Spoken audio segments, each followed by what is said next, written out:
اے دیکھو جی، اے سوال ہے جی، سوال کوئی نہیں ہے۔ میں کچھ دن پہلے بھی دیکھا، مجھے اس کی اتھینٹسٹی کوئی نہیں پتا، میں کسی کے اوپر تہمت نہیں لگاتا ہوں، لیکن یہ سوشل میڈیا کے اوپر جو انڈیا کا مدرسہ دیوبند ہے اس سے میرے خلاف ایک فتویٰ نکلا ہے، یہ کسی نے اس کے اوپر سوال لکھ کے یہ بھی یہاں پہ رکھا ہوا ہے۔ ان فتووں کی کوئی اہمیت نہیں ہے، یہ آپس میں ایک دوسرے کے بارے میں فتوے دیتے ہیں، مجھے بتائیں ان کو تو چھوڑ دیں، پاکستان میں، انڈیا میں، بنگلہ دیش میں، ایون افغانستان کو بھی شامل کر لیں، 2 بھاری فرقے ہیں، باقی تو سارے ان کے مقابلے میں بہت چھوٹے ہیں، بریلوی اور دیوبندی، یہ 8 سے 100 سال پہلے ایک دوسرے کو کافر ڈکلیئر کر چکے ہیں، تو میرے خلاف اگر کوئی فتویٰ آ جاتا ہے تو کون سی ایسی بات ہے؟ ہمارے کوئی 5 لاکھ علماء میرے ہاتھ پہ بیعت تو نہیں کیے ہوئے ہیں، جس طرح مولانا فضل الرحمان صاحب کے ہاتھ پہ بیعت کیے ہوئے ہیں، 50,000 دیوبندیوں کی طرح میرے مدارس تو نہیں ہیں، نہ بریلویوں کی طرح ہزاروں مساجد اور مدرسے ہیں میرے اور لاکھوں علماء ہیں، نہیں۔ تو جب ان کے ایک دوسرے کے بارے میں فتوے آتے ہیں، 1905 میں حسام الحرمین کتاب لکھی احمد بریلوی صاحب نے، علماء عرب سے سائن کروائے، کتاب کا نام رکھا حرمین کی تلوار، اور اس میں انہوں نے 5 لوگوں پہ کفر کے فتوے لگائے، ایک غلام احمد قادیانی دجال کے اوپر اور 4 علماء دیوبند پہ، اور کنکلوڈ کرتے ہوئے انہوں نے لکھا کہ ان تمام لوگوں کے کفر میں شک کرنے والا بھی کافر ہے، یعنی تمام فرقہ دیوبندیہ، چلیں قادیانی کو تو ہم کافر مانتے ہیں، باقیوں کی بات ہو رہی ہے، اور انہوں نے کہا یہ مرتد ہیں، یعنی واجب القتل۔ اس کے جواب میں 1906 میں خلیل احمد سہارنپوری نے کتاب لکھی جس میں آلموسٹ 30 کے قریب اس زمانے کے علماء اور 20 آج کے علماء نے بھی، انکلوڈنگ تقی عثمانی صاحب اور اس زمانے میں اشرف علی تھانوی صاحب، انہوں نے سگنیچر کر کے 50 سے زیادہ علماء دیوبند نے اسے انڈورس کیا ہے کتاب کو، اشرف تھانوی صاحب کے سائن ہے باقاعدہ اس کتاب پہ۔ حسام الحرمین کے جواب میں لکھی المہند علی المفند، ہند کی تلوار ایک سٹھیائے ہوئے بابے کے اوپر۔ ہمیں کہتے ہیں ہمارے بزرگ بڑی میٹھی باتیں کرتے تھے، اور اس میں انہوں نے لکھا کہ احمد بریلوی ان کی جماعت ایک شیطانی لشکر ہے جو ہم پہ حملہ آور ہوا ہے، یعنی شیطانی لشکر، اور آگے انہوں نے لکھا جس طرح انبیاء پر شیاطین حملہ آور ہوتے تھے، علماء دیوبند رضی اللہ عنہم، انہوں نے کہا رضی اللہ عنہ، 14ویں صدی کے مولویوں، ان پہ یہ بریلوی حملہ آور ہوئے ہیں، انہوں نے بھی اسلام سے نکالا، بلکہ اس کتاب میں انہوں نے آگے جا کے لکھا کہ محمد بن عبد الوہاب اور ان کی پوری جماعت یہ خوارج کی جماعت ہے، وہابی، شیطان کا سینگ قرار دیا، فتاوی شامی کا حوالہ دیا کہ ہمارے تو بزرگ پہلے ہی کہہ گئے تھے یہ عبد الوہاب نجدی جو ہے شیطان کا سینگ ہے۔ اب ریالوں کے چکر میں ان کا آپس میں اتفاق ہوا ہے، ادروائز کتابوں میں تو سب کچھ موجود ہے۔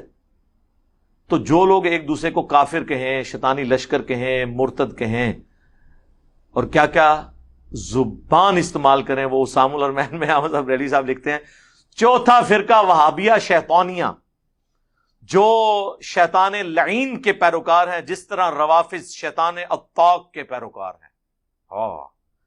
وہ کہتے ہیں شیطان اطاق کے پیروکار ہیں رافضی، اور جو بڑا شیطان لعین ہے اس کے پیروکار ہیں یہ وہابی، اور وہابی وہ دیوبند اور اہل حدیث کو کمبائنڈ کہتے ہیں، اور یہ انہوں نے خود اس کی شرح بیان کی ہے احکام شریعت میں، جب ان سے پوچھا گیا کہ قادیانی اور وہابیوں کا ذبیحہ اس کے بارے میں آپ کیا فرماتے ہیں، تو احمد بریلوی صاحب ارشاد فرماتے ہیں، وہ فرماتے ہیں کہ جی وہابی، پھر انہوں نے بریکٹ کھولی خود ہی، دیوبندی، اہل حدیث، قادیانی، قادیانیوں کو بیچ میں شامل کیا، یعنی کیا مطلب، ان کو قادیانیوں کی طرح بدتر کہہ دیا، یہ سب کے سب، اور بیچ میں لکھا رافضی، یہ سب کے سب 1,00,000 دفعہ بھی اللہ کا نام لیں کسی جانور پہ، وہ جانور مردار ہی رہے گا، البتہ یہود و نصارہ کا ذبیحہ حلال ہے۔ تو یہود و نصارہ کا ذبیحہ اگر حلال ہو اور اہل حدیث اور دیوبند اور شیعہ کا ذبیحہ حرام ہو، تو اس کا کیا رزلٹ نکلا کہ احمد بریلوی صاحب دیوبند، اہل حدیث اور شیعہ کو یہود و نصارہ سے بھی بدتر سمجھتے ہیں، یعنی کہ یہود و نصارہ بہتر ہیں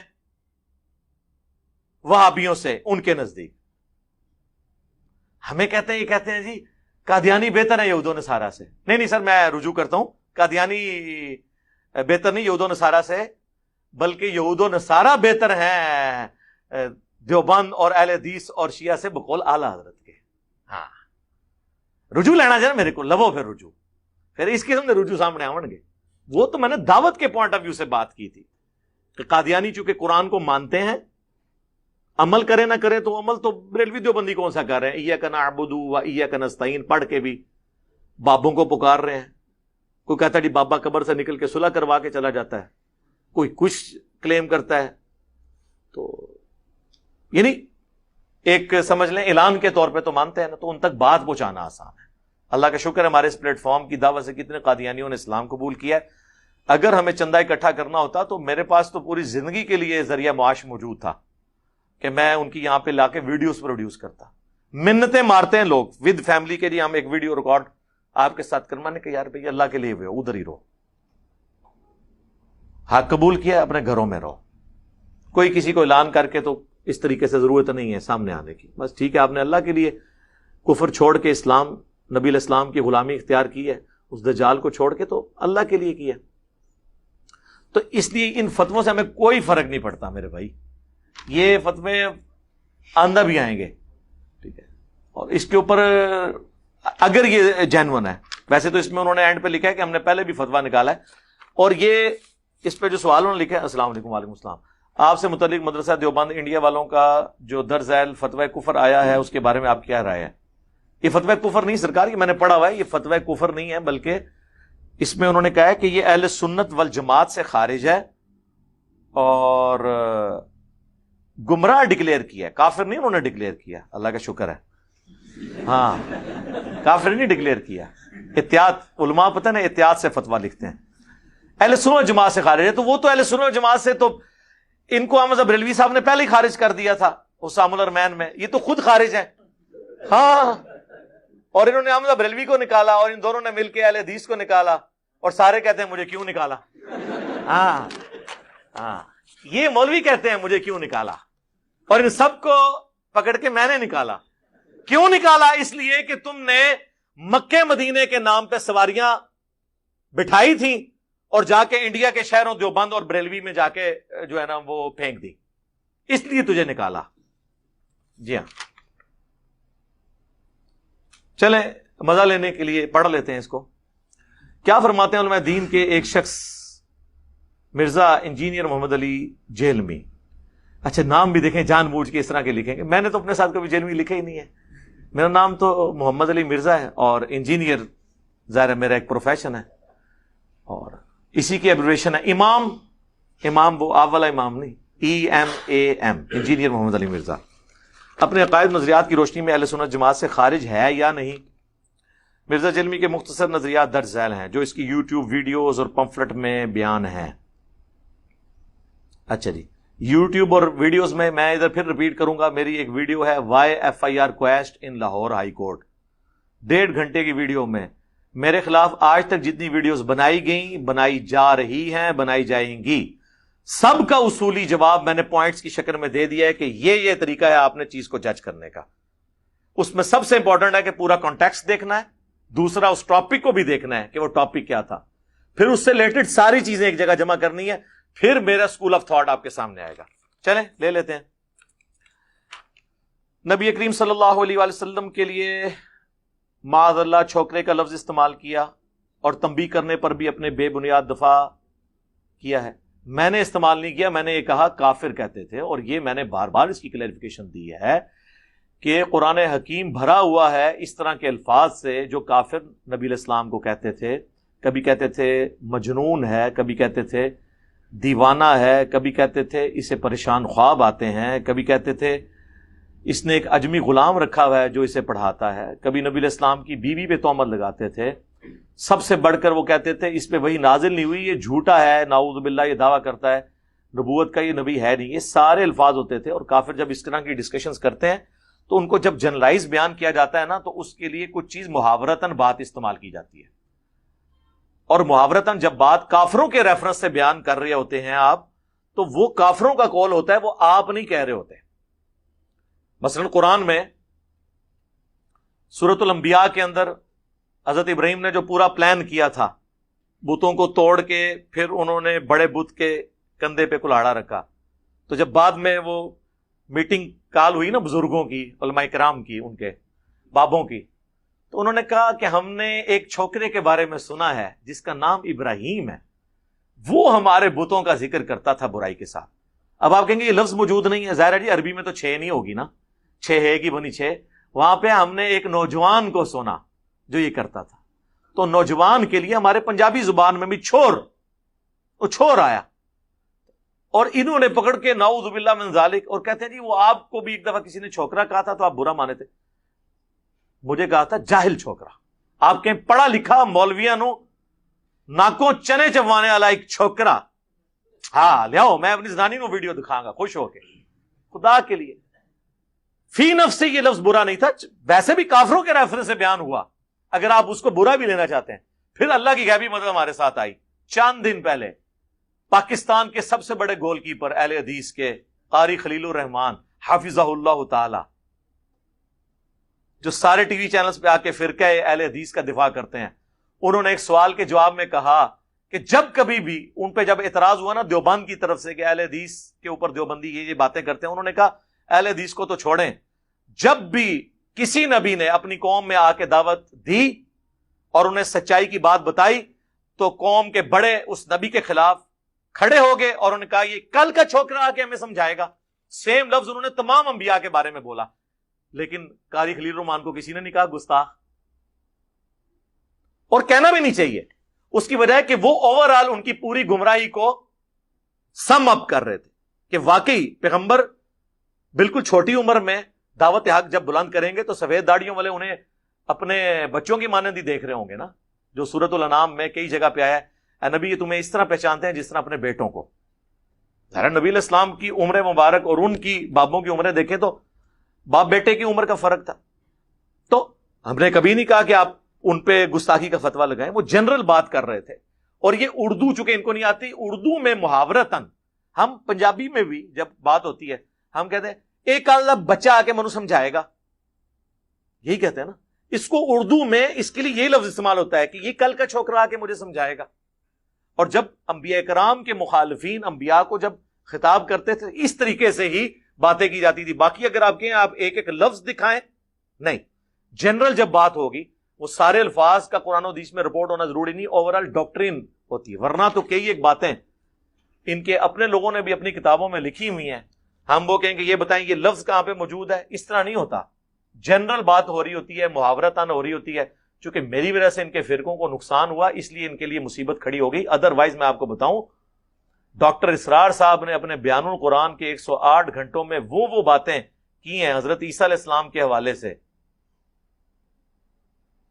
کہ یہودی ان کے اوپر جو الزام لگاتے تھے کہ یہ لوگ ان کو پتہ چل جائے تو ان پہ فتوے لگاتے ہیں، لیکن نہیں لگائیں گے ابھی بھی. اس کی وجہ ہے کہ ان کی وجہ سے ان کے فرقوں کو نقصان نہیں ہوا، اور نہ میں نے کبھی لگایا.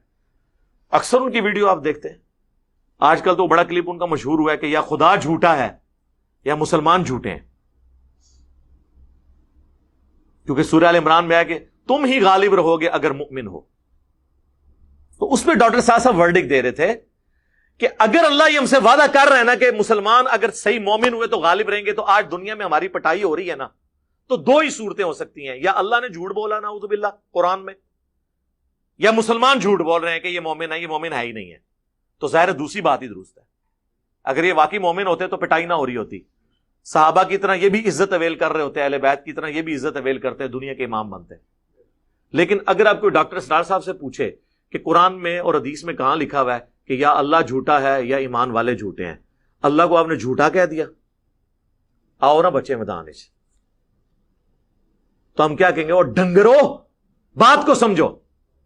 وہ اللہ کو جھوٹا نہیں کہہ رہے، وہ بات بتانا چاہ رہے. نہیں، قرآن و حدیث سے ثابت کریں کہ نبی علیہ السلام نے اس طرح مثال دے کے کبھی بات کی ہو کہ یا اللہ جھوٹا ہے خدا کے لیے.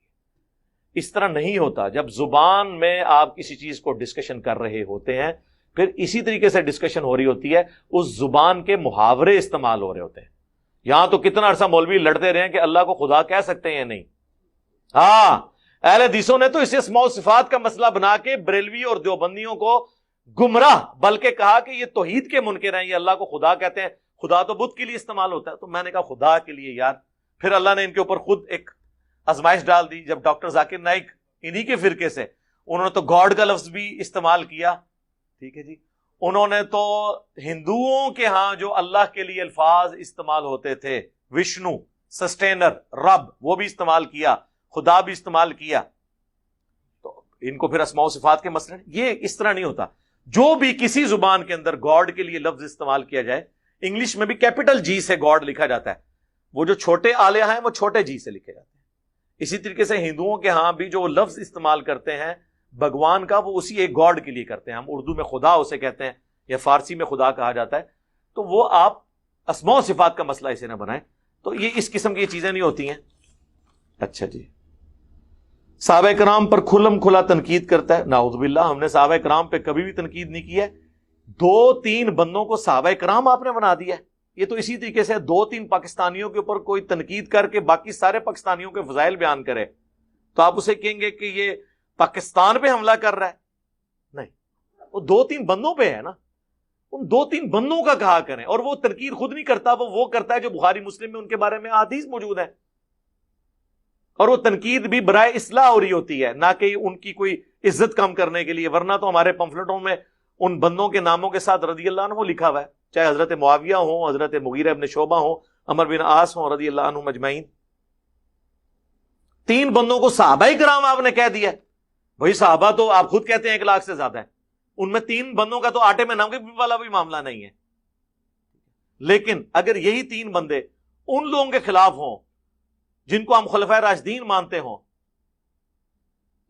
اور جامع ترمذی, ابو داؤد اور ابن ماجہ کی حدیث ہو, تم پر میری اور میرے خلفائے راشدین کی سنت لازم ہے, دین میں نئی نئی بدعتوں سے بچنا اور میرے خلفائے راشدین کی سنت کو لازم پکڑنا. تو خلفائے راشدین کے مخالفین کے اوپر اگر کوئی بندہ بات کرتا ہے تو وہ ذاتی بات تو نہیں کر رہا. حضرت علی کے مخالفین پہ جب ہم بولتے ہیں تو ہم حضرت علی کی فیور میں بول رہے ہوتے ہیں, ہم کو تھرڈ پارٹی نہیں ہوتے, ہم حضرت علی کی پارٹی بن کے بول رہے ہوتے ہیں. تھرڈ پارٹی تو تب ہوں جب ہم دونوں کے خلاف بول رہے ہوں. جب ہم حضرت علی کا ساتھ دیتے ہیں مخالفین کے خلاف تو ہم حضرت علی کی پارٹی کا حصہ ہیں اور ان صحابہ کا حصہ ہیں جنہوں نے حضرت علی کو خلیفہ چنا. اور وہ کون سے ہیں؟ وہ وہی ہیں جنہوں نے ابو بکر, عمر, عثمان کو چنا. تو ہم حضرت علی کے ساتھ ہی ہیں. مودودی صاحب پہ نا لوگ اعتراض کرتے ہیں, مودودی صاحب تفہیم القرآن میں جب بھی لکھتے ہیں نا اینڈ پہ کہتے ہیں میں یہ کہتا ہوں, تو وہ اپنی رائے دیتے ہیں. بالکل جھوٹ. وہ ہمیشہ اختلافی موضوعات پہ فقہی مسائل کو ڈسکس کرنے کے بعد تفہیم القرآن میں وہ لکھتے ہیں امام ابو حنیفہ کی یہ رائے ہے, امام شافعی کی یہ رائے ہے, امام مالک کی یہ رائے ہے, امام احمد بن حنبل کی یہ رائے ہے, امام سفیان ثوری کی یہ رائے ہے. باقی سارے ائمہ کی رائے لکھ کے اینڈ پہ کہتے ہیں کہ میرے نزدیک اس مسئلے میں امام شافعی کی رائے زیادہ بہتر ہے. وہ جب یہ کہتے ہیں نا میں یہ کہتا ہوں کہ امام شافعی کی رائے بہتر ہے, تو وہ اپنی رائے نہیں دے رہے بلکہ امام شافعی کی سپورٹ کر رہے ہیں. اپنی رائے کون سی انہوں نے دے دی. ٹھیک ہے, جب ہم حضرت علی کے مخالفین کے بارے میں عمار ابن یاسر کا خطبہ پیش کر دیں, حضرت علی کی قنوت نازلہ والی روایتیں پیش کر دیں, تو ہماری تو اپنی رائے ہے ہی نہیں, ہم تو حضرت علی کی رائے پیش کر رہے ہیں. یہ کہانیاں کرانی بھی بند کرے اور میرا کربلا والا ریسرچ پیپر فوراً منگوا لیں, فری آئے گا آپ کے گھر. باقی تمام ریسرچ پیپرز بھی جی یہاں سے سب کو فری ملتا ہے. سینکڑوں لوگوں کو صبح سے لے کے شام تک 9 سے 5 بجے تک روزانہ آپ کال کریں 0321590162. صرف آپ سے ٹی سی ایس کا خرچہ ملے گا, ڈاک کا آپ دیں گے. فری تمام ریسرچ پیپرز, کربلا والا, ساتھ مزید 8 ریسرچ پیپر, ٹوٹل 9, 3 اذکار کارڈ آپ کے گھر فری آ جائیں گے انشاءاللہ تعالی. تو آپ خود ہی پڑھ کے دیکھ لیں یہ کیا معاملات ہیں. خصوصاً سیدنا امیر معاویہ رضی اللہ تعالیٰ عنہ پر بدترین الزامات عائد کرتا ہے. نعوذ باللہ. ان کو بدعتی, باغی, گالی باز اور بے شمار الزامات لگاتا ہے. نہیں, میں نے کبھی یہ الفاظ نہیں بولے. میں کہتا ہوں حدیث میں آیا ہے کہ عمار کو ایک باغی جماعت قتل کرے گی, عمار انہیں اللہ اور جنت کی طرف بلائے گا, وہ جماعت دوزخ کی طرف بلائے گی. اور یہ حدیث جب بھی میں نے بیان کی میں نے کہا کہ دوزخ کی جماعت نہیں, دوزخ کی طرف بلانے والی, وہ فیصلہ اللہ نے کرنا ہے. یہ صحیح بخاری 2812. تو یہ پھر مجھ سے پہلے امام بخاری کو آپ لوگ مجرم کیوں نہیں کہتے ہیں؟ اور یہ حدیث تو مسلم میں بھی ہے کہ عمار کو باغی جماعت قتل کرے گی, تو مجھے کیوں کہہ رہے ہیں؟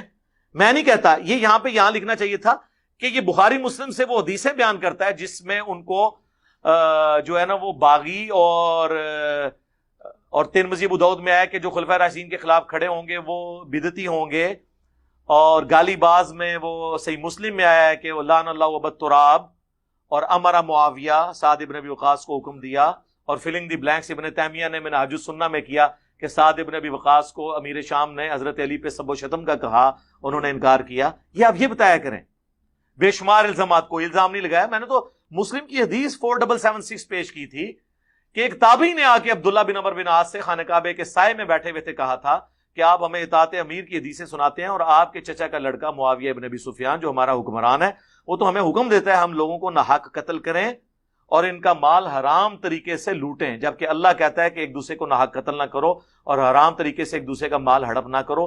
ہم اللہ کی اطاعت کریں یا معاویہ کی اطاعت کریں؟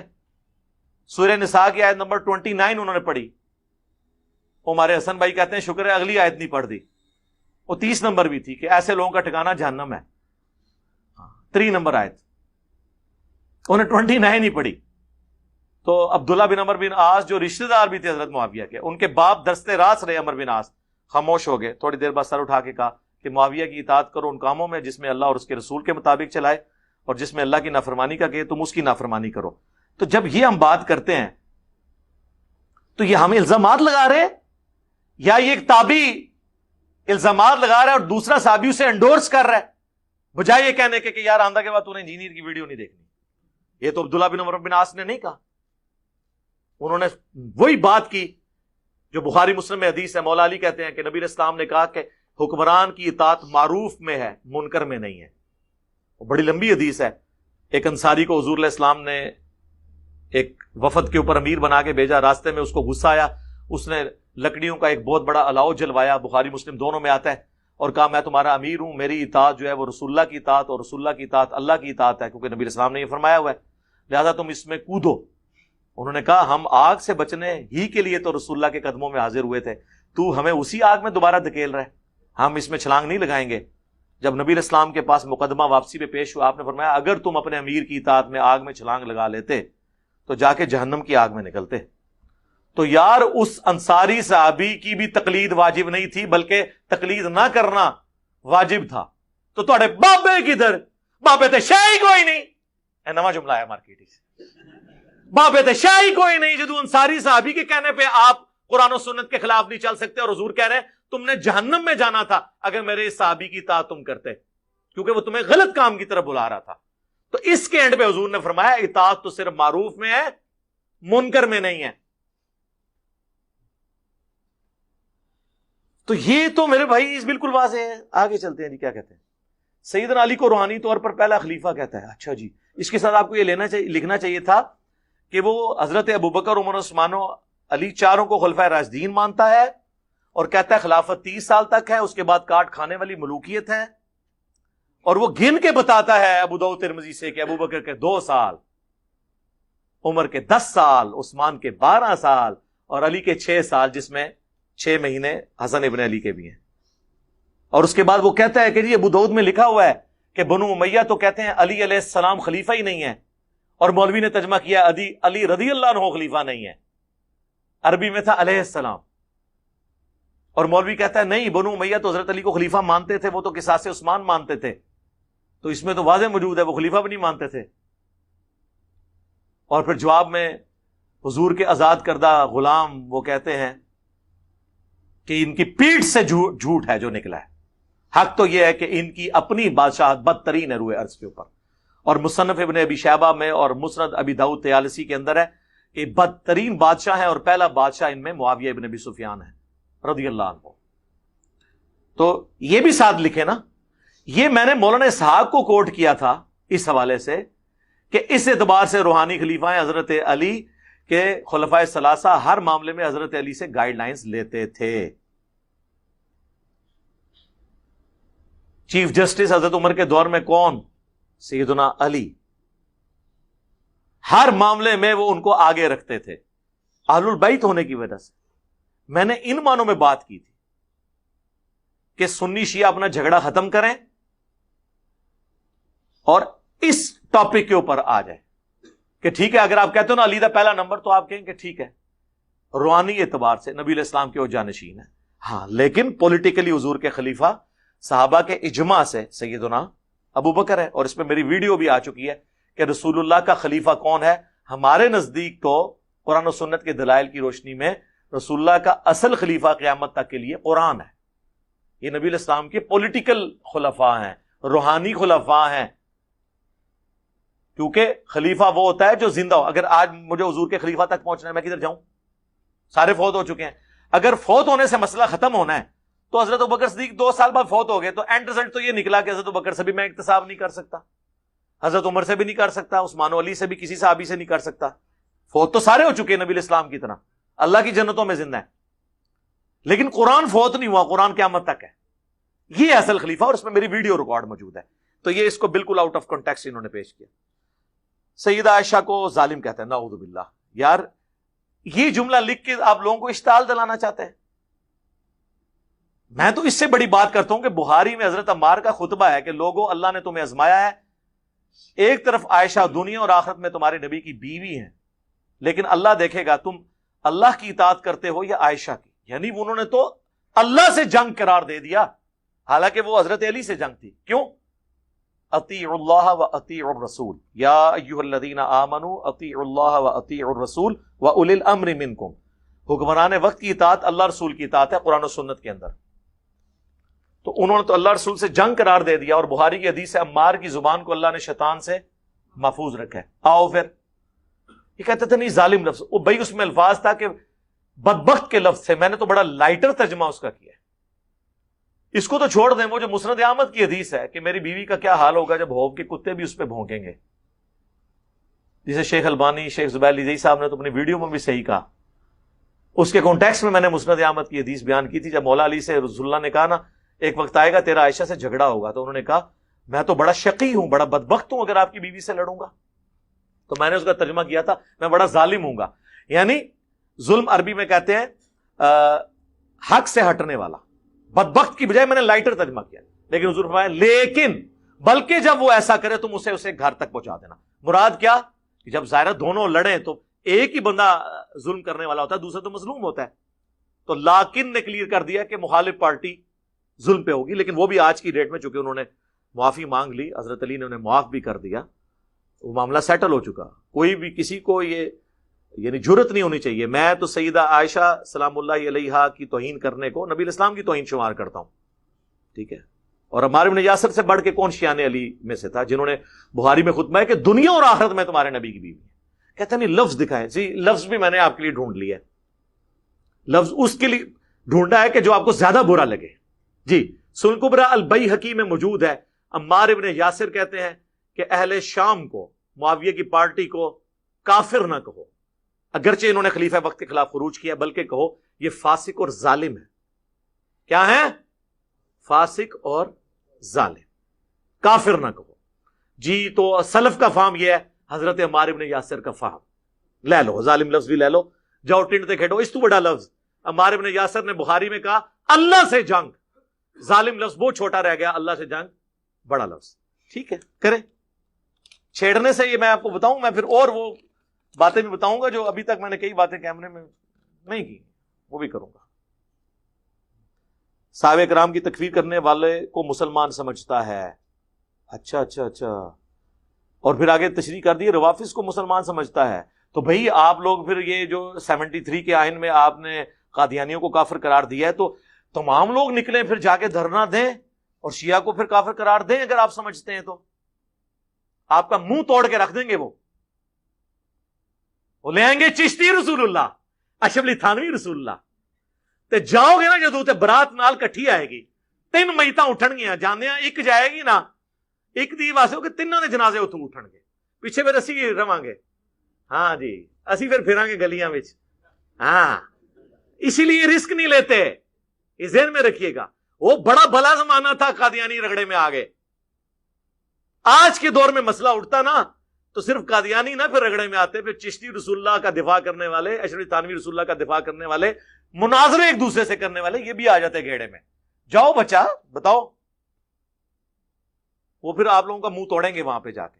ہم یہ کہتے ہیں کسی کے غلط عقائد ہے آپ اس کی اصلاح کریں. باقی صحابہ کرام کی اگر کوئی تکفیر کرتا ہے چھوڑ دیں. ایک عام مسلمان کو بھی کافر کو کہے، بخاری مسلم میں حدیث ہے، کفر اس کی طرف لوٹ آتا ہے. لیکن یہ اس صورت میں جب وہ جینوئنلی اسے مسلمان سمجھ کے کہے. اگر وہ اپنی اجتہاد سے یا اسے جو رپورٹنگ ملی اس کی بنیاد پہ کسی کو بدری کو بھی کافر کہہ دینا تو اس پہ کفر نہیں لوٹتا. جس کی مثال بخاری مسلم دونوں میں ہے.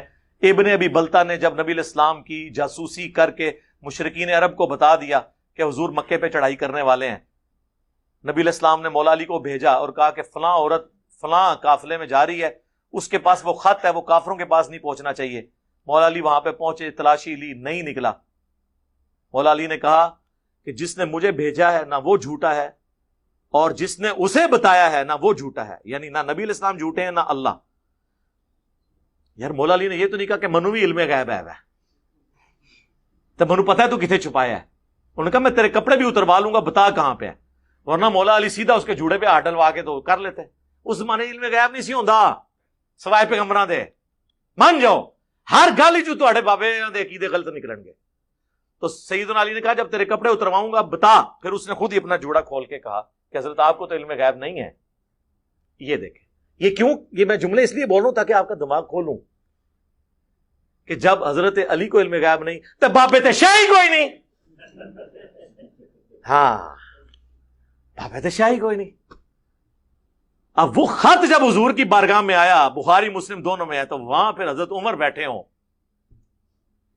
یا انجینئر صاحب بیٹھے ہوں، دونوں کا ریئیکشن ایک جہی ہوئے گا. میں بھی ذرا ایکسٹروورٹ ہوں نا. ان کا یا رسول اللہ اجازت دیں اس منافق کا گلا کاٹ دوں، اس نے آپ کے ساتھ غداری کی. یہ میں بریکٹ میں بول رہا ہوں کہ آپ کے ساتھ غداری کی، وہ امپلائڈ ہے. اور نبی کے ساتھ غداری کیا ہوتا ہے؟ کفر. آپ نے فرمایا عمر چھوڑ دو، اللہ نے اصحاب بدر کی اگلی پچھلی غلطیاں معاف کر دی ہیں. یعنی اس نے دنیا کی محبت میں مغلوب ہو کے ایسے کیا ہے. لیکن حضرت عمر نے انہیں منافق کہہ دیا تھا. منافق کافر سے بھی اگلی ڈگری ہے. کسی حدیث میں نہیں آتا حضور نے کہا کہ تم نے ایک بدری صحابی کو منافق کہا ہے لہذا تم پہ کفر لوٹا، تم نے ایک صحابی کی تکفیر کی، توبہ کرو. کیونکہ حضرت عمر نے جو فتویٰ لگایا تھا وہ جینون لگایا تھا. کیونکہ جوڈیشری میں سامنے ظاہری اعمال پہ فیصلہ ہوتا ہے، دل کا معاملہ اللہ کے سپرد. حضور کے زمانے میں دل میں فیصلہ ہوتا تھا. جو صحیح بخاری میں حضرت عمر کہتے ہیں جب تک حضور ہم میں موجود تھے وحی کی تائید سے ہم کسی کے زبان اور دل کے فرق کا اس کے اگینسٹ ہم کر لیتے تھے، لیکن اب جو کچھ ظاہر نظر آئے گا میں وہی فتویٰ لگاؤں گا. ہمیں نہیں پتا لوگوں کے دلوں میں کیا ہے. اب یہاں پہ دیکھیں نا ان کے دل پہ فیصلہ ہوا نا، ورنہ جوڈیشری میں تو اس کا گلا اترنا چاہیے تھا نا. غدار کی سزا قتل ہے، لیکن حضور نے دل میں فیصلہ کیا اللہ کی وحی کی تائید کے ساتھ کہ یہ دل سے اندر سے مومن ہے. پھر سورہ ممتحنہ کی آیات کتنی سخت نازل ہوئی ابن ابی بلتا بدری صحابی کے بارے میں. ایک گستاخی نہیں ہوئی سر، اس زمانے گستاخیاں نہیں سن ہوندیاں، یہ آج کل ہی گستاخیاں نکل آندی ہیں. تو اس اعتبار سے یہ بڑا مشکل ہوتا ہے اگر کسی نے اپنے دلائل کی بنیاد پہ کسی چیز کو پتا چلا تو یہ فتوی بازی بڑا مشکل کام ہے. اس لیے تکفیر سے اجتناب کریں. ان کو تو چھوڑ دے. حضرت علی کو منہ پہ کافر کہا نا خوارج نے. مجھے بتائیں کبھی حضرت علی نے کہا وہ خارجی کافر ہیں؟ نہیں. مصنف ابن ابی شیبہ میں پوچھا گیا یہ کافر نے کہا کافر تو نہیں، یہ تو کفر سے بھاگے ہیں اس گمان سے کہ میں کافر ہو گیا ہوں ان کی نظر میں. پوچھا گیا منافق ہیں؟ ان کا نہیں، قرآن تو کہتا ہے منافق تو اللہ کا بڑا تھوڑا ذکر کرتے ہیں، یہ تو اتنی لمبی نمازیں پڑھتے ہیں. تو اگر کوئی کافر بھی نہ ہو منافق بھی نہ ہو تو قرآن کے روح سے تیسری کیٹیگری کون سی ہے؟ مسلمان کی. ڈھیلا مسلمان ہو سکتا ہے لیکن ہوگا مسلمان. تین ہی کیٹیگریاں آئی ہیں سورہ البقرہ میں، کافر، منافق اور مسلمان یا مومن کہہ لیں. آپ فرمائے یہ ایک جماعت ہے جنہوں نے ہم سے خروج کیا، ہمارے بھائی ہیں جو ہم پہ بگوڑے ہوئے ہیں. سنن کبریٰ البیہقی میں موجود ہے. عبداللہ بن عمر خوارج کو سلام بھی کرتے تھے، ان کے پیچھے نمازیں بھی پڑھتے تھے اور کہتے تھے جب تک ان کی مساجد سے حی علی الصلاۃ حی علی الفلاح کی آوازیں آئیں گی ہم ان کے پیچھے ان کی اذان کا جواب بھی دیں گے، ان کے سلام کا بھی. لیکن اگر یہ ہمیں کہیں کہ ہم اپنے بھائیوں کو قتل کریں تو ہم یہ بات ان کی نہیں مانیں گے. اس سے بھی بڑھ کے صحیح بخاری میں حضرت عثمان کو جب محصور کیا بلوائیوں نے، بلوا کرنے والے موب نے، تو صحابہ نے کہا ہمیں تو خطرہ ہے، یہ تو مسجد میں فتنے اور بدعتی امام کا قبضہ ہے، ہم ان کے پیچھے نماز پڑھیں تو ہم گناہگار ہوں گے، ہمارے امام تو آپ ہیں. تو حضرت عثمان نے کہا نیکی کے کاموں میں ان کا ساتھ دو، برائی میں ان سے الگ رہو. نماز ہی تو مسلمانوں میں ایک نیکی کا کام ہے نیکی کے کاموں میں ان کا ساتھ دو، برائی سے الگ رہو۔ حضرت عثمان نے اپنے مخالفین کے پیچھے نمازیں پڑھنے کا کہا، تو اگر وہ ان کو کافر سمجھتے ہوتے تو یہ کہہ رہے ہوتے؟ وہ بلوائی تھے۔ ویسے آج کل لوگ حضرت عثمان کے مخالفین کے لیے خارجی کی ٹرم استعمال کرتے ہیں، حضرت علی کی شان یہ بھی چھیننا چاہتے ہیں۔ خارجی کی ٹرم حضرت علی کے مخالفین کے لیے ہے، کیونکہ بخاری مسلم میں حدیث ہے خوارج جب نکلیں گے مخلوق کے بہترین لوگ ان سے قتال کریں گے، اور بخاری مسلم میں الفاظ ہیں، ابو سعید خدری کہتے ہیں اللہ کی قسم مولا علی کے ساتھ مل کے ہم نے نہروان کے مقام پہ ان سے قتال کیا تھا۔ خارجی کی ٹرم حضرت عثمان کے زمانے میں نہیں تھی، حضرت عثمان کے زمانے میں بلوائی تھے، اور ان میں سے کئی اصحاب شجرہ بھی تھے جو حضرت عثمان کی پالیسی سے اختلاف کرتے تھے۔ یہ پکڑ کے حضرت عثمان کے مخالفین کو خارجی کہتے ہیں۔ خارجی کی ٹرم ہی ان کے لیے استعمال نہیں ہوئی، بلوائی ہے۔ خارجی حضرت علی کے مخالفین ہیں، وہ اس لیے کرنا چاہتے ہیں، حضرت عثمان کے پیچھے چھپنا چاہتے ہیں کیونکہ خود خارجی ہیں نا، اس لیے حضرت عثمان کے پیچھے بنو امیہ کو آپ نہیں چھپا سکتے۔ یہ دو بندے جو ہیں نا، حضرت عثمان اور عمر بن عبدالعزیز، ان کے پیچھے بنو امیہ کے کرتوت نہیں چھپ سکتے۔ یہ دو اسی طریقے سے ہیں جس طرح آل فرعون میں موسیٰ۔ ہاں، ان کی مثالیں آپ نہ دیا کریں، ان کی تو شان ہی نرالی ہے۔ تو یہ تکفیر والا مسئلہ بھی آپ سمجھیں۔ روافظ کو مسلمان سمجھتا ہے، اس کو تو میں بیشتر ان کے معاملات میں حمایت کرتا ہے۔ میں ساروں کی حمایت کرتا ہوں، میں تو بریلویوں کی حمایت کرتا ہوں، میں دیوبندیوں کی حمایت کرتا ہوں، میں اہل حدیث کی سب سے زیادہ حمایت تو میں اہل حدیث کی کرتا ہوں، اور الحمدللہ سب سے زیادہ وہ میرے خلاف ہیں۔ نیچرل ہے، یہ قرآن میں بھی آیا ہے۔ مجھے بتائیں مسلمان یہودیوں کے زیادہ قریب تھے یا بت پرست مشرکین یہودیوں کے زیادہ قریب تھے؟ مسلمان۔ لیکن یہودی کہتے تھے مسلمانوں سے تو مشرک بہتر ہیں۔ کیوں؟ کیونکہ ان کی چودراہٹ مسلمانوں کی وجہ سے سٹیک پہ لگی تھی۔ ان کو نہیں نظر آیا کہ مسلمان تو موسیٰ کو پیغمبر مان رہے ہیں، اور مشرکین عرب تو آسمانی پیغمبروں کو مانتے ہی نہیں ہیں۔ لیکن ان کو پتا تھا کہ مشرکین عرب سے یہودیوں کو کوئی فرق نہیں پڑنا، لیکن مسلمانوں سے یہودیت کو فرق پڑے گا۔ اہل حدیثوں کو بھی پتا چلا ہے کہ بریلویوں سے، شیعہ سے، اہل حدیث کو کوئی فرق نہیں پڑنا دیوبندیوں سے، لیکن انجینئر صاحب جو باتیں کر رہے ہیں اس سے ہمارا فرقہ، وہ میں نے پہلے کو بتایا، دو فرقے مک گئے ہیں۔ ہاں، ختم۔ یہ میری آپ پروفیسی یاد رکھیے گا علی وجہ بصیرت، کہ جب سے ہماری یہ دعوت لانچ ہوئی ہے کوئی بھی بریلوی دیوبندی اہل حدیث نہیں ہوا اس کے بعد۔ اب جتنے یہ نسلی ہیں، جتنے عرصہ یہ نسل چلے گی، کیونکہ اب جو کوئی بریلوی دیوبندی تحقیق شروع کرتا ہے وہ اہل حدیث نہیں ہو سکتا۔ کیوں؟ یا تو یزید کو بڑھا چڑھا کے پیش کرتے ہیں، حسین کو باغی کہتے ہیں، علی کو نیچے کرتے ہیں، بنو امیہ کو اوپر کرتے ہیں، تو وہ سوچتا ہے کہ اگر میں نے بریلویت اور دیوبندیت چھوڑی ہے بخاری مسلم کی وجہ سے، تو بخاری مسلم میں جو بنو امیہ کے خلاف باتیں ہیں میں وہ کیوں نہ مانوں، خالی رفع دین کیوں شروع کروں۔ اس لیے سب سے زیادہ اہل حدیث کے، یہ میں آپ کو ٹروتھ ریویل کر رہا ہوں، لوگ کہتے ہیں اہل حدیث 99 مسائل اہل حدیث کے آپ والے ہیں، پھر یہ مخالف کیوں ہیں؟ اس لیے کہ افیکٹو وہ ہیں، ان کے فرقے میں اب اضافہ نہیں ہوگا۔ بریلوی دیوبندی تو اتنے ہیں کہ ان کی مائیں روزانہ اتنے بریلوی دیوبندی اور پیدا کر دیتی ہیں جتنے ان کو چھوڑ کے جاتے ہیں، لیکن اہل حدیث تو بیچارے تھوڑے نو روڑا۔ اور دوسرا فرقہ شیعہ دا، شیعہ میں اب جتنا پڑھا لکھا طبقہ ہے نا، وہ متنفر تھا ان کی بدعات سے، ان کے ماتموں سے، ان کے جھولوں سے، اور ان کے صحابہ کرام کے بارے میں روڈ لینگویج یوز کرنے سے۔ ہاں، بنو امیہ والا مقدمہ ان کا جینون تھا، وہ ہم نے مان لیا، اس لیے لوگ، اللہ کا شکر ہے، تو ہم ہر ایک کا ساتھ دیتے ہیں، کیونکہ ہمارے نبی نے ہمیں بتایا ہے کہ ابو ہریرہ رضی اللہ تعالیٰ عنہ کو صحیح بخاری میں آتا ہے کہ انسانی شکل میں آ کر شیطان نے وظیفہ دیا تھا آیت الکرسی کا کہ صبح تک فرشتہ تیری حفاظت کرے گا۔ نبی علیہ السلام نے فرمایا 3 دنوں سے جو تیرا مہمان انسانی شکل میں ہے جھوٹا لیکن بات سچی کی ہے۔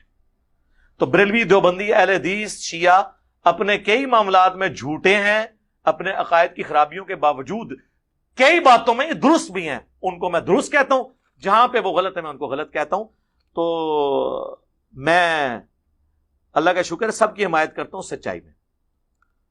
محدثین پر احادیث چھپانے کا الزام لگاتا ہے، الزام کہاں سے لگا رہا ہوں میں نے تو آپ کو پریکٹیکلی ثبوت دے دیا ہے، اور اس کے بعد ان کی میں نے کوئی توہین نہیں کی ہے۔ ظاہر ہے کہ جب حکومت ہو بنو امیہ اور بنو عباس کے پاس تو اعلان حق بلند کرنا تو مشکل ہوتا ہے، اور میں نے آپ کو ثبوت دیا کہ امام ابو داؤد، صحیح حدیث ہے 4131 ابو داؤد میں، مقدام بن مادی کرب کو جب امیر شام نے کہا کہ حسن فوت ہو گئے ہیں، تو وہاں پہ وہ لکھتے ہیں ایک مرد نے کہا کہ تم حسن کے مرنے کو مصیبت سمجھتے ہو؟ تو مقدام کو پھر غصہ آیا. انہوں نے کہا کہ میں کیوں نہ حسن کی موت کو مصیبت سمجھوں. نبی علیہ السلام تو ایک طرف حضرت حسن کو اپنے اس پہ بٹھاتے تھے زانوں کے اوپر, کہتے تھے حسن مجھ سے ہے, حسین علی سے ہے, تو میں اس کے مرنے کو مصیبت نہ سمجھوں. تو ابو داؤد نے لکھا قال رجل, لیکن امام احمد نے لکھا قال معاویہ. یہ معاویہ نے کہا تھا کہ حسن کا مرنا کون سی مصیبت ہو گیا. تو پھر میں نے کہا کہ امام ابو داؤد نے صرف یہ یہاں پہ نہیں کیا, بلکہ ابو داؤد میں حدیث ہے جب فلاں شخص فلاں کو ملنے کوفے آیا تو حضرت علی پہ سب و شتم کروایا. وہ فلاں فلاں انہوں نے لکھا, تو میں نے بتایا کہ امام ابو داؤد نے لکھا ہے, لیکن سنن نسائی الکبریٰ میں امام نسائی نے لکھا ہے جب حضرت معاویہ حضرت مغیرہ ابن شعبہ کو ملنے کوفے آئے تو انہوں نے خطبہ مقرر کی حضرت علی پہ سب و شتم کے لیے. تو میں نے یہ آپ کو پریکٹیکلی ثابت کیا ہے, الزام نہیں لگایا. الزام تو ہوتا ہے جو جھوٹا ہو. میں نے آپ کو بتایا کہ پریکٹیکلی ایسا ہوا ہے, لیکن اس کے بعد کسی کی توہین ہم نے نہیں کی ہے. ہمارے لیے تو یہ کافی ہے کہ انہوں نے فلاں کے ساتھ بھی روایتیں لکھ دی ہیں, ہم آپ کو بتا سکتے ہیں. امام بخاری نے حضرت علی علیہ السلام کے بارے میں لکھا, چلے سن لیں, کہ حضرت علی رضی اللہ تعالیٰ علیہ السلام جب کوفے میں شفٹ ہوئے تو وہ اپنے چبوترے پہ بیٹھ کے لوگوں کو دینی مسائل سکھایا کرتے تھے. زور کی نماز پڑھی اور پھر عصر تک وہ مسائل سکھاتے رہے. شیعہ سے بھی میں کہتا ہوں کہ زور اثر جمع کرنا جائز ہے, الگ وقت میں پڑھنا افضل ہے. اور یہ شیعہ کے خود اپنے جواد نقوی صاحب کا بھی کلپ آیا, تو یہ ان کے لیے بھی پھکی ہے. اس میں حضرت علی نے زور اثر الگ الگ وقت میں پڑھی ہے. تو عصر تک وہ مسائل سکھاتے رہے. پھر لوگوں کو انہوں نے وضو کر کے بتایا. وضو کیا, اس میں الفاظ ہیں کہ چہرہ دھویا, پھر دونوں ہاتھ کونیوں تک دھوئے. آگے آ کے راوی کے الفاظ ہیں کہ پھر راوی نے سر اور پاؤں کا بھی ذکر کیا. کیا ذکر کیا کہ سر اور پاؤں دھوئے یا مسح کیا؟ کوئی نہیں. یہاں بریکٹ لگا, یعنی یہاں پہ وہ فل سٹاپ لگا کے بات بیچ میں ایمبیگوس ہوگی, آگے پھر چلتی ہے حدیث. پھر حضرت علی نے وضو کا بچا ہوا پانی کھڑے ہو کر پیا اور کہا اہل کوفہ میں معیوب تم لوگ سمجھتے ہو نا کھڑے ہو کے پانی پینے کو, میں نے نبی علیہ السلام کو اسی طریقے سے وضو کے بعد کھڑے ہو کر پانی پیتے ہوئے دیکھا ہے, لہذا کھڑے ہو کے پانی پینا جائز ہے. اسی حدیث کی بنیاد پہ ہم مسلم کی اس حدیث کو منسوخ سمجھتے ہیں جو نبی علیہ السلام نے فرمایا کہ جو کھڑے ہو کر پانی پیے وہ کیا کر دے. وہ حدیث منسوخ ہے, بعد میں حضور نے اجازت دی, اور یہ بہت بڑی امت کے لیے ایک سہولت ہے. عمومی عمل بیٹھ کے ہی پانی ہے, لیکن کھڑے ہو کے پینا بھی سنت ہے. اور اس میں یہ بھی قید نہیں کہ وضو کا بچا ہوا ہو یا نہ ہو. وضو کا بچا ہوا کوئی زمزم تو نہیں بن جاتا, وہ بھی پانی ہے. حضرت علی نے مطلقاً ذکر کیا. اب یہ اتنی لمبی حدیث میں وضو کا جب طریقہ آیا نا, وہاں پہ صحیح بخاری میں آتا ہے کہ حضرت علی نے چہرہ دھویا, دونوں ہاتھ کونیوں تک دھوئے. اس کے بعد آتا ہے پھر سر اور پاؤں کا ذکر کیا. راوی نے کیا ذکر کیا؟ دھوئے کے مسا کیا. یہی تو رولا بنے ہیں سنی یہ مسئلہ یہ حل ہو جائے کہ مولا علی نے وضو کیڑا کیتا سی. وہ مسند ابی داؤد طیالسی کے اندر سیم 100% یہی سند ہے جو امام بخاری کی ہے, بلکہ اس سے بھی اعلی سند ہے. امام بخاری اور حضرت علی کے درمیان جتنے واسطے ہیں نا, ان میں سے ایک واسطہ کم ہے, باقی 100% ڈیٹو کاپی ہے اس سند کی. وہی 100% سند ہے, ایک لفظ کا بھی فرق نہیں ہے. وہاں پہ موجود ہے کہ حضرت علی نے چہرہ دھویا, دونوں ہاتھ کونیوں سمیت دھوئے, پھر سر کا مسح کیا اور پھر پاؤں کا مسح کیا. چہرہ دھویا, دونوں ہاتھ کونیوں سمیت دھوئے, پھر سر کا مسح کیا اور پھر پاؤں کا مسح کیا. جبکہ صحیح بخاری میں کیا ہے کہ چہرہ دھویا, دونوں ہاتھ کونیوں تک دھوئے, پھر راوی نے سر اور پاؤں کا بھی ذکر کیا. کیا ذکر کیا نہیں لکھا ہوا. تو ایک جگہ کہیں حدیث چھپتی ہے, دوسری جگہ آ جاتی ہے. یہ چھپانے کا الزام نہیں ہے, ریالٹی ہے. اور اس کی وجہ سے کوئی بندہ زیرو سے ملٹیپلائی نہیں ہو گیا, یہ ذہن میں رکھیے گا. پتہ نہیں کیا مجبوریاں ہوں, کیا معاملات ایسے ہوں, اس لیے آپ چیزوں کو سمجھا کریں. تو میں یہ کوئی الزامات نہیں لگاتا, میں پریکٹیکلی بتاتا ہوں. اور اس کے بعد یار اگر میں ان لوگوں کو نعوذ باللہ سے نفرت کروں تو میں ان کی کتابیں یہاں پہ رکھوں یار. ہم سے پہلے تو بخاری مسلم کو جانتا ہی کوئی نہیں تھا. مولوی بھی خالی آپ پہ روب ڈالتے تھے ہر حدیث کے آگے بخاری شریف, نہ انہوں نے کبھی بخاری سے کوئی نمبر بتایا. ٹھیک ہے جی, ہمارے جا کے کوالٹی اسکول میں پڑھایا جاتا تھا کہ بخاری کوئی ہوتی ہے, میں نے انجینئرنگ یونیورسٹی میں پہلی دفعہ بخاری دیکھی تھی، انجینئرنگ یونیورسٹی میں جا کے. یہ میں آپ کو 95 کی بات کروں، زمانے میں تو آپ سوچ سکتے ہیں نا، آج ہمارے بچوں کو بھی پتا ہے کہ بخاری شریف میں کیا لکھا ہوا ہے. بخاری میں 2812 کیا ہے؟ عمار کو باغی جماعت قتل کرے گی. مسلم میں 240 علی سے محبت نہیں رکھے گا مگر مومن، علی سے بغض نہیں رکھے گا مگر منافق. نمبروں کے ساتھ حدیثیں پتہ ہے. تو ہمیں کوئی کہے گا کہ ہم نعوذ باللہ محدثین پہ قادیانیوں کو صرف اس لیے کافر کہتا ہے کہ وہ اسے کافر سمجھتے ہیں. شکر ہے جی آپ نے یہ سچی بات لکھی ہے کہ میں قادیانیوں کو کافر سمجھتا ہوں. ابھی تک تو کہہ رہے تھے قادیانیوں کو کافر نہیں سمجھتا. اچھا دوسرا، یہ آدھا جملہ ہے، یہ میں نے تعلیق بالمحال پیش کی تھی، یہ قرآن میں بھی ہے. قل ان کان للرحمن ولد فانا اول العابدین. اے نبی تم فرماؤ بالفرض اگر اللہ کا کوئی بیٹا ہوتا تو سب سے پہلے میں اسے پوج رہا ہوتا. تو اس کا کیا مطلب ہے کہ قرآن یہ کہنا چاہتا ہے کہ اللہ کا بیٹا ہے؟ اسے کہا جاتا ہے تعلیق بالمحال. چونکہ وہ پاسبل نہیں لہذا یہ بھی پاسبل نہیں. میں نے یہ آیت کوٹ کر کے کہا تھا میں بھی آپ کے سامنے ایک تعلیق بالمحال رکھتا ہوں کہ اگر قادیانی مجھے مسلمان سمجھ لیں تو میں بھی انہیں مسلمان سمجھ لوں گا. جس طرح قرآن کہتا ہے کہ اگر اللہ کا کوئی بیٹا ہوتا تو رسول اللہ اس کی عبادت کرتے، تو اللہ کا تو بیٹا ہونا ہی نہیں ہے، لم یلد ولم یولد.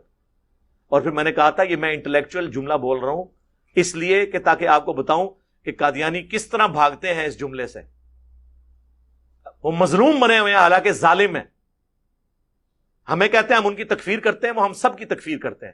تو میں نے کہا تھا کہ اس جملے کی آپ انٹینسٹی کو سمجھیں کہ قادیانی جب مجھے مسلمان سمجھیں گے تو اس کا کیا مطلب ہے کہ غلام احمد قادیانی کو وہ پیغمبر نہیں مانیں گے، کیونکہ ایک پیغمبر کا انکار بھی سارے پیغمبروں کا انکار ہے.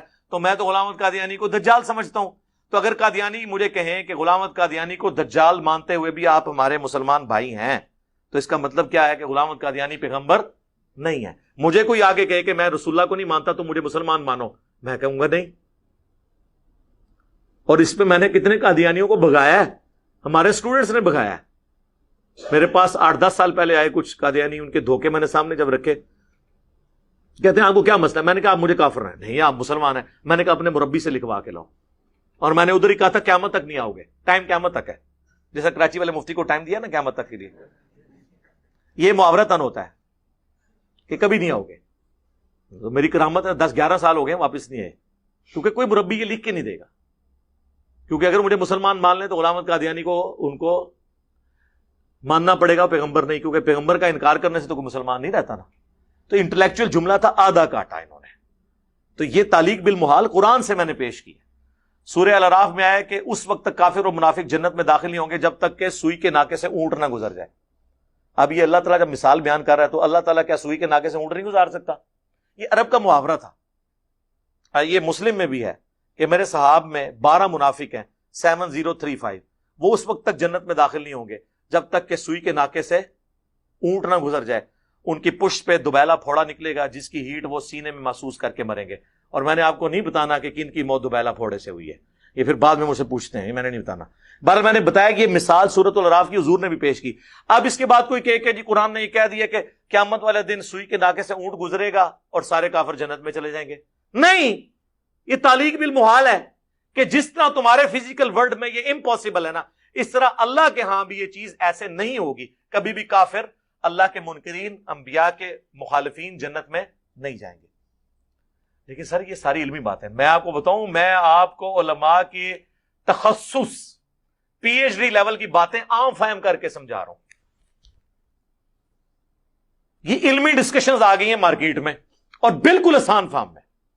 ہمارے مخالفین کے لوگ کلپ دیکھتے ہیں، کہتے ہیں یار یہ کہہ رہا ہے کیا، سمجھ نہیں آ رہی. اور میں ایک جملہ ہی بول دوں اس میں قیامت چھپی ہوتی ہے. چاہے میں پیار سے ہی کہہ دوں کہ مرنے سے پہلے اے مسلمان کر لے اس پہ غور، کتابوں کا خدا اور ہے، بابوں کا خدا اور.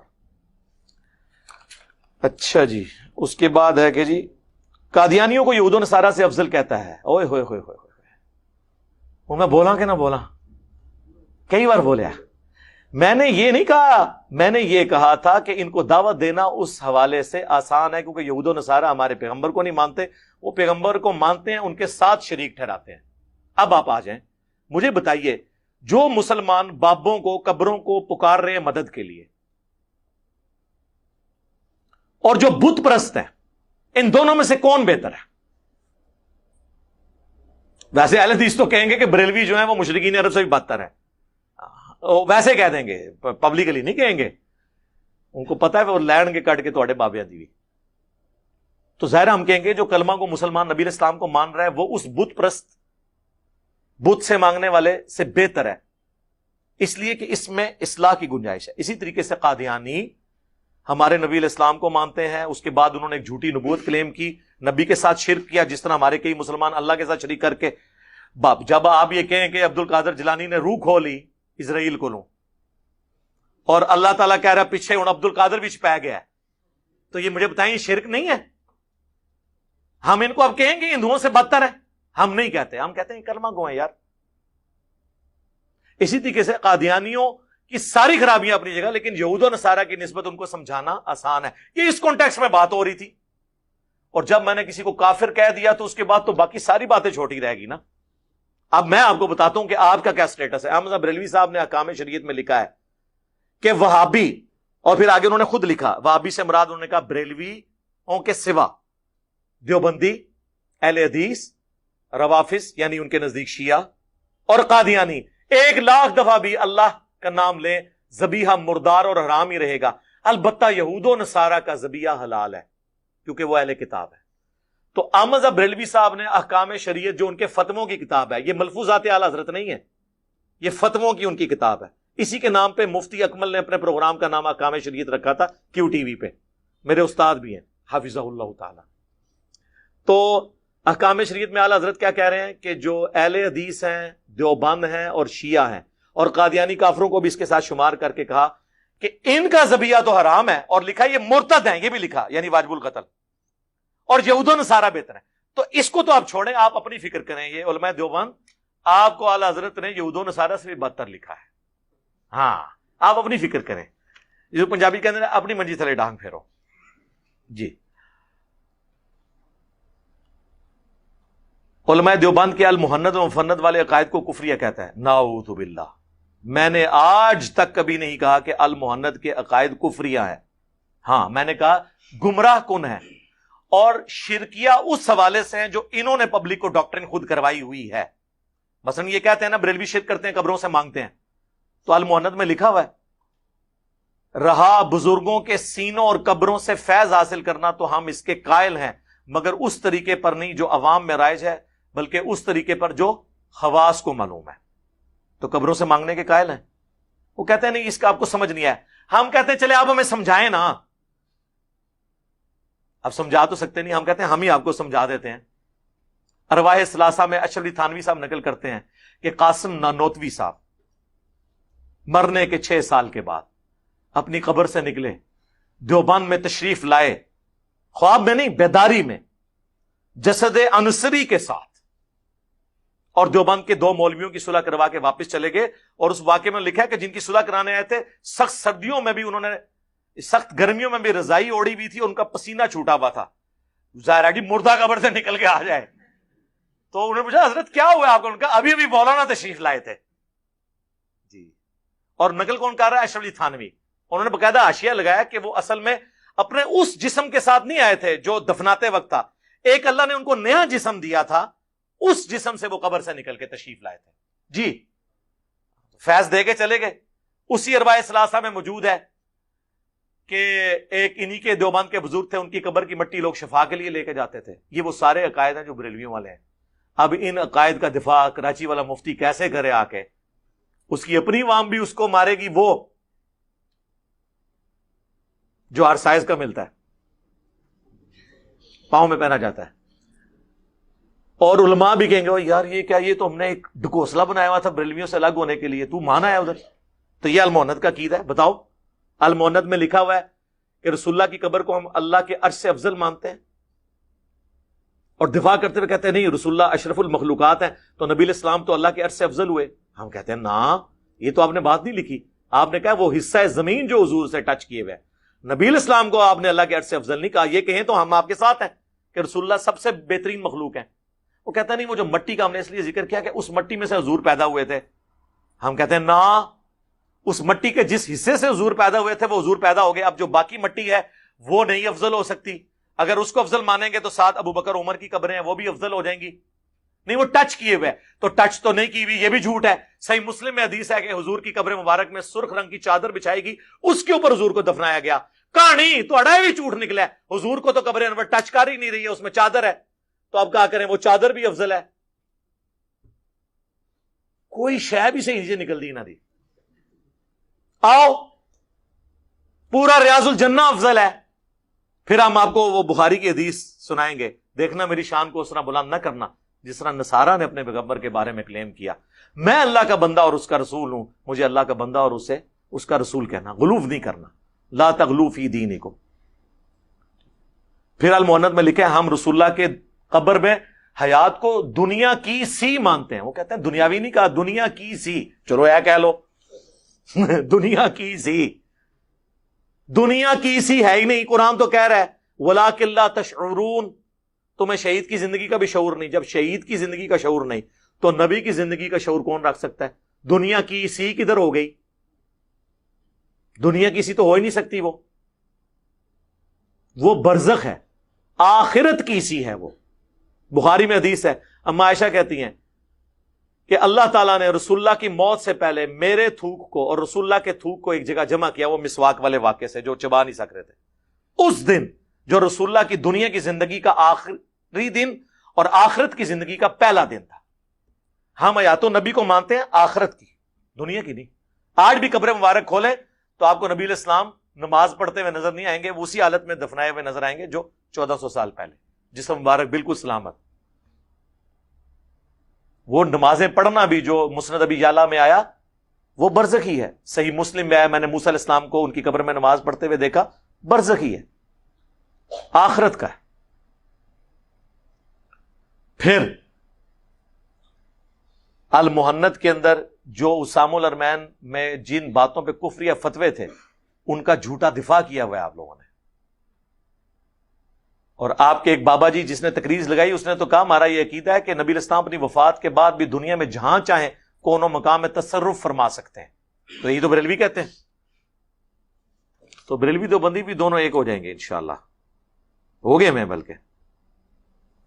تو میں نے اس عقائد کی یعنی گمراہی کا ذکر کیا تھا۔ اسی طریقے سے نبی علیہ السلام کے لیے ڈائریکٹ ایکچولی تھانوی نے علم غیب کے لیے حفظ الامان میں کہا تھا، حفظ الایمان کتاب چھوٹی سی کتابچی ہے، کہ رسول اللہ صلی اللہ علیہ وسلم کو بھی علم غیب ہے، اور یہ کوئی رسول اللہ کی تخصیص نہیں ہے بلکہ یہ علم الغیب ہر پاگل مجنون اور جانور کو بھی حاصل ہے، کہ اس کی بھی چھٹی حصے اس کو آنے والے معاملات کا پتہ چل جاتا ہے۔ رسول اللہ کے علم الغیب جو وحی کی تائید کے ساتھ تھا اسے تشبیہ دی، اسی لیے اسام الارمین میں احمد بریلوی نے ایکچولی تھانوی پہ کفر کا فتویٰ لگایا، بالکل ٹھیک لگایا، کیونکہ رسول اللہ کے لیے انہوں نے اپنی طرف سے ایک بات منسوب کی۔ اگر یہ وہ کہتا نا کہ کافر یہ کہتے تھے پھر تو بات ختم ہو جاتی، مجھے کہتے ہیں چھوکرا لفظ استعمال کیا تو وہ تو جھوٹ بول رہے ہو میرے اوپر، میں نے تو کافروں کے لفظ، تم نے تو ڈائریکٹ یہ لفظ استعمال کیا ہے کہ حضور کا علم غیب تو جانوروں والا علم غیب ہے، نعوذ باللہ، اس کے ساتھ تشبیہ دی ہے تم نے۔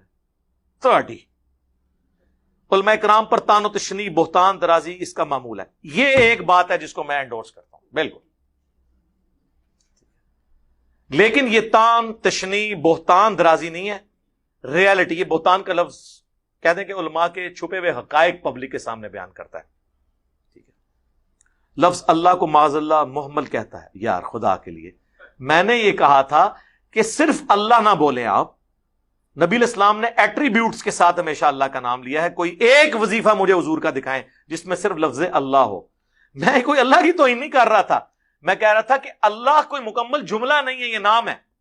جب تک آپ جملہ مکمل نہیں کریں گے، عربی لنگوسٹک کے پوائنٹ آف ویو سے میں بات کر رہا تھا، اللہ صرف کہیں گے تو اس کا کیا مطلب ہوگا؟ دی الہ، وہ جس کی پوجا کی جائے، لیکن یہ جملہ نہیں مکمل ہوا، یہ نام ہے۔